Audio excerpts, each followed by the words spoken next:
السلام علیکم ورحمۃ اللہ وبرکاتہ۔ جی ناظرین، کیسے آپ؟ امید کرتا ہوں کہ اللہ کی رحمت سے ٹھیک ہوں گے۔ اللہ پاک خوش رکھے، سلامت رکھے۔ جی ناظرین، آپ کو ہادی اسلام ٹی وی 371 کی طرف سے خوش آمدید کہتے ہیں۔ آج آپ نے ناظرین کو ہادی اسلام ٹی وی کی طرف سے انمول خزانہ بتایا جائے گا۔ وضو سے پہلے کا پہلے بتائیں گے، پھر بعد میں جو وضو کے بعد کا بتائیں گے۔ یہ ایک ایسا انمول خزانہ ہے کہ جس سے نیکیاں اور انسان جو ہے بالکل ان نیکیوں سے اور اس خزانے سے جو ہے مالا مال ہو جاتا ہے۔ ناظرین، شروع کرتے ہیں۔ اعوذ باللہ من الشیطان الرجیم، بسم اللہ الرحمن الرحیم۔ انمول خزانہ وضو سے پہلے نمبر 1 پہ ہے بسم اللہ الرحمن الرحیم۔ یہ جس شخص نے وضو سے پہلے بسم اللہ شریف پڑھی تو اس کا سارا بدن گناہوں سے پاک ہو گیا۔ نمبر 2 پہ ہے بسم اللہ والحمد للہ۔ جس شخص نے یہ وضو کرتے ہوئے کلمات پڑھے تو جب تک وضو باقی رہے گا تو فرشتے یعنی کہ کرامن کاتبین جو آپ کی نیکی اور بدی لکھتے ہیں برابر اس کے لیے نیکیاں لکھتے رہیں گے۔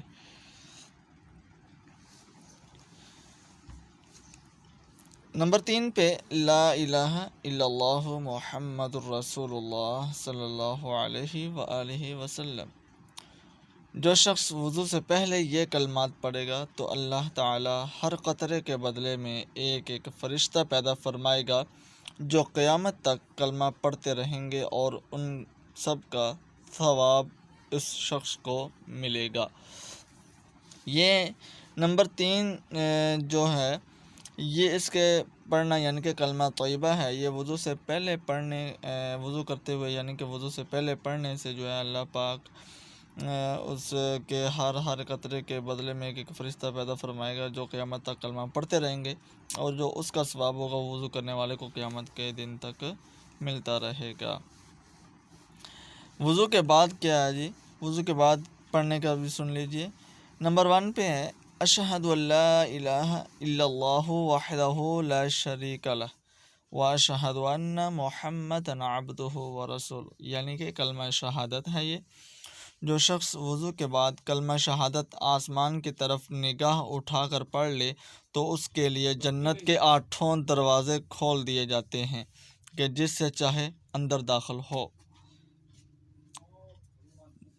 کلمہ شہادت کا یہ اتنا بڑا فائدہ ہے وضو کے بعد پڑھنے کا۔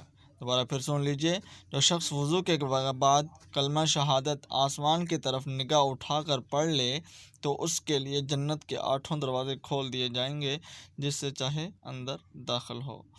نمبر 2 پہ ہے جی سورۃ قدر، یعنی کہ انا انزلناہ فی لیلۃ القدر، 30ویں پارے کی یہ سورت ہے۔ اس کے پڑھنے سے جو شخص وضو کے بعد سورۃ قدر پڑھتا ہے تو اس کے 40 سال کے گناہ بخش دیے جاتے ہیں۔ جو شخص وضو کے بعد سورۃ قدر پڑھے گا تو اس کے 40 سال کے گناہ اللہ پاک معاف فرما دیتے ہیں۔ نمبر 3 پہ ہے سورۃ الاخلاص، قل هو اللہ احد، یہ بھی 30ویں پارے کی سورت ہے۔ تو ناظرین، جو شخص اس سورت کو وضو کے بعد پڑھ لے تو منادی ندا کرتا ہے کہ اے رحمان کی تعریف کرنے والے اٹھ اور جنت میں داخل ہو جا۔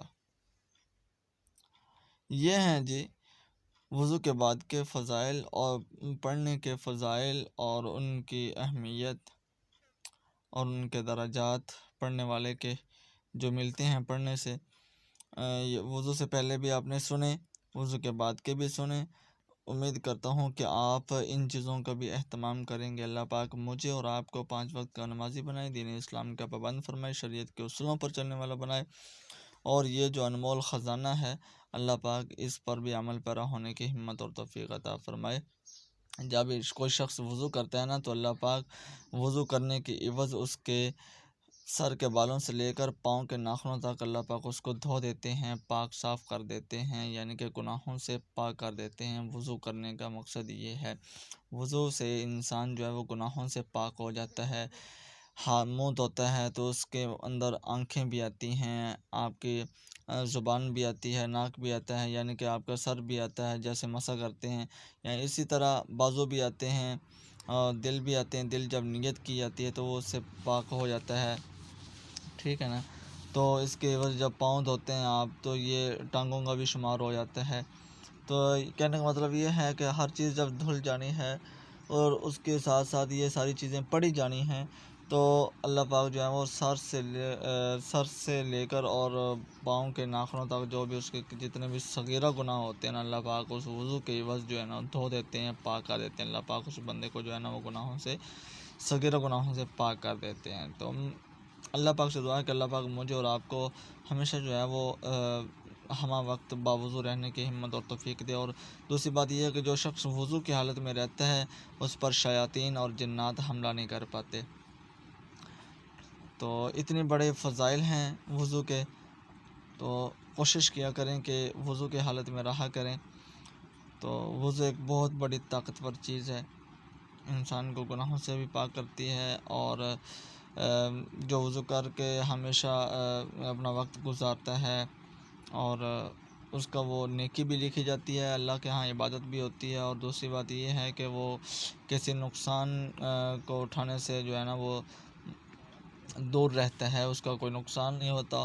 اور دوسری بات یہ ہے کہ جنات اور شیاطین اس پر حملہ نہیں کر پاتے۔ اور تیسری نمبر پہ یہ ہے کہ اگر اس پر جادو کیا گیا ہو تو وہ بھی اثر نہیں کرتا۔ تو امید کرتا ہوں کہ آپ کو یہ ویڈیو بہت اچھی لگی ہوگی۔ اگر ویڈیو اچھی لگی ہے تو آپ میرے چینل ہادی اسلام ٹی وی 371 کو سبسکرائب کر دیجئے اور ویڈیوز کو لائک کیجئے، اور ساتھ لگے بیل آئیکن کے بٹن کو بھی پریس کر دیجئے تاکہ اس طرح کی مزید اچھی نئی آنے والی ویڈیوز کے نوٹیفیکیشنز آپ کو ملتے رہیں۔ جی ناظرین، دعا میں یاد رکھیے گا۔ اللہ نگہبان۔